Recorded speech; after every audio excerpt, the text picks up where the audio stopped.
Sa versikulo 4, nagingon, tabunan kaniya sa iyang mga pako. Na kinsa pa man kuno'y makakita nimo, kinsa pa man kuno'y virus na makaabot nimo, kinsa pa man kuno'y virus na makaabot sa imong balay, kinsa man kuno'y virus na makaabot sa imong kinabuhi, nganuman naay Dios unsa iyang itabon pako. Kining pako sa Ginoo mga kaigsuonan, kining anghel, mga anghel sa Dios, iya nang subuon niya na manalipod nimo, mutabo nimo. Dili man isa magpako inaan og manok, dili man isa magpako pato. Ang pako sa Dios dako kayo, lokop niya ang tibuok kalibutan. Pako sa Dios mutabo nimo.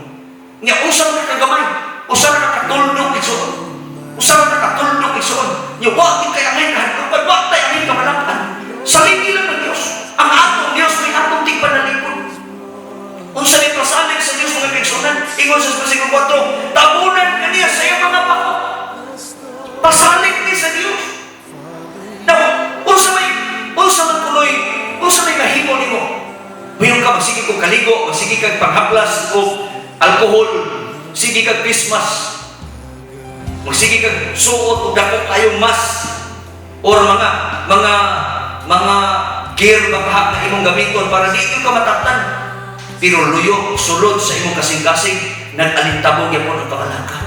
Nag-alintabog yapon dito, nagpitik-pitik yung hatlok yapon.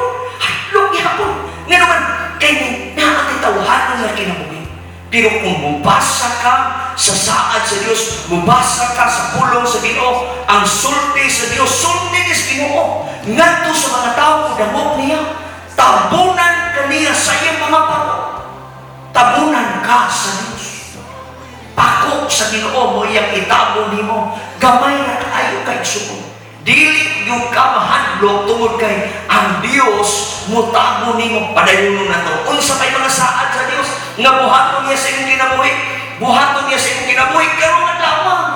Karong adlaw buhaton ni sa Ginoo diha nimo kun ikaw ison musalig nga ang atong Dios may atong tigpanalipod.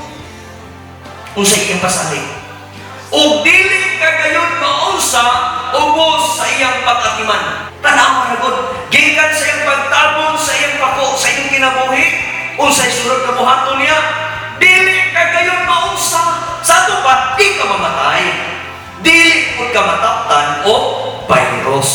Ngayon na ay pako sa Dios, unang buhaton niya. Pako niya, iyang itabo nimo. Dayon ikaduha, dili ka maunsa. Na inay mong kaugalingon. Inay mong kaugalingon karon, dili ko maunsa. Bisan sa simple kaayong napunta, simple kaayong napagsulti, dili na ito mabuhay. Ina imong kaugalingon na dili ko maunsa kay gitabunan ko sa pako sa Dios. Sipti ka kanunay tungod kay dunay Dios nga nitabon sa imong kinabuhi. Padayon mo na ito basa.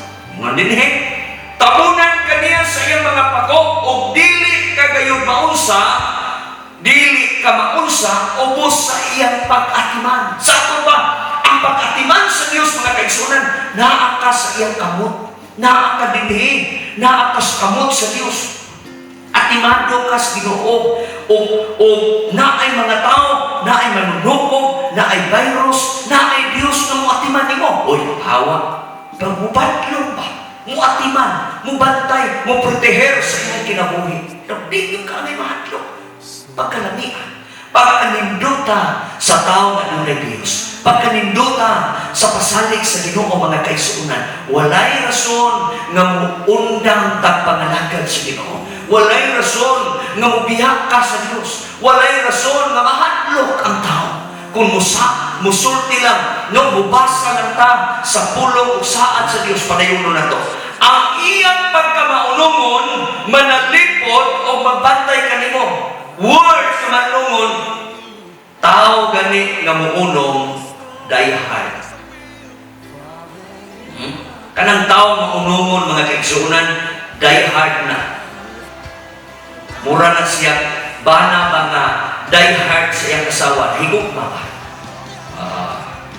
Kana bang bisan og way bugas tungod kay die hard ang pamilya, die hard ang asawa bana, mag-usap yun. Tapos mga tao nga dili munong naay problema mo ikyas, na may mga tao nga di munong, kaya tao di man ginamunong, dili munong ng tao. Naay problema ng tao, pag nakakita ka nga problema ni di kaunungan na naman. Pero ang atong Dios, pag naakay problema, pag naay problema ang kalibutan karon nga gitawag og virus, umungan ka sa Dios. Ina mo kawali mo. Unungan ko sa Dios. Ha? Unungan ka. Ang Dios nga di nagpasalig aning iyang pulong igsuon. Igana. Muunong ang Dios nimo. Na di ka mahadlok, di ka mahadlok kung unsa may mga panghitabo, nangamatay din nangamatay sa Dios imo makitaan, ayaw kahadlok. Nga naman, na ay Dios, muunong nimo. Muunong pag naakay problema, muunong siya. Naa pa siya, tanang adlaw, tanang oras, tanang minuto, naa siya kanunay. Muunong nimo. Unya, unsa may imong buhaton, damo sa Dios. Ilha ang Dios, nga siya ang Dios atong di panalipod. Unsa may saad niya, mauni. Nga ang iyang pagkamaunungon ha, word ng pagkamaunungon mga kaigsuonan, dili na mo biya. Dili na siya mo atras, dili na siya mo kama, dili na siya mausab mo na Diyos na maunungon. Mo na Diyos na ito mga kahiganaan. Nahadlo ka. Usahay ka di magkakaunungon. Bisan ganing anak, na ay mga tao, makita mo sa telebisyon, makita na to sa news, na ay mga ginikanan na dili kabalong muunong sa ilang mga anak. Ang ilang mga anak, pag biyaan nila, na ay mga tao anak. Pero ang atong Diyos, mga kaigsuunan, nga mo'y atong amahan, muunong siya nimo. Kung sa kuno, balik ko na kong basa. Ang iyang pagkamaunungon, manalipod nimo. Manalipod o magbantay. Tanawa, magbantay. Daghan kayong saan din buhaton sa Ginoo sa imong kinabuhi.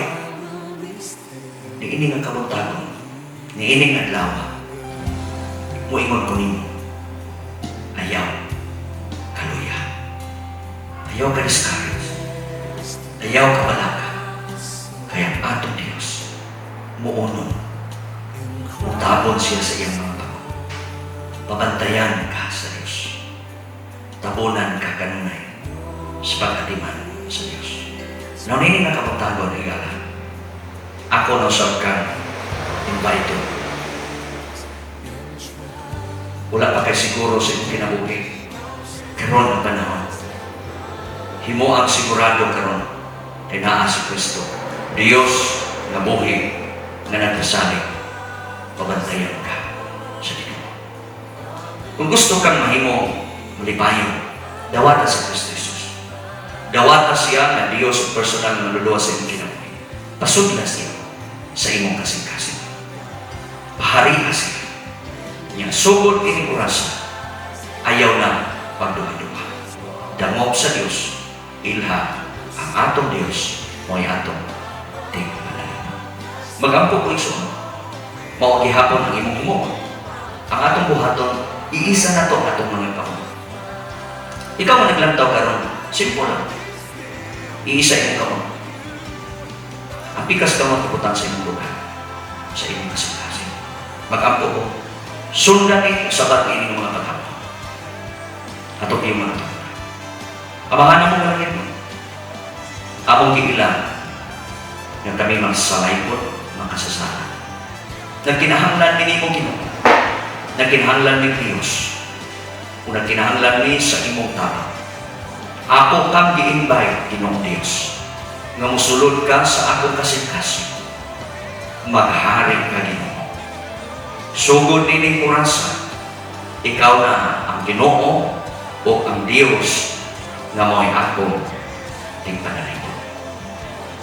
Gikan karon, ako kang alagaran, ako kang simbahon, o himuon ka na akong Ginoo, manluluwas sa akong kinabuhi. Akong itugyan nimo ang tanan, dawata ang akong pagpangamuyo, dawata nga akong kinabuhi, siliyuhi kini Ginoo sa imong pangalan. Sa ngalan ni Ginoong Hesus. Amen. Higangan igsuon, niining adlaw, ako kang Panginoon, dangog ug salig sa Ginoo. Ang Dios magapanalangin kanimo. God bless.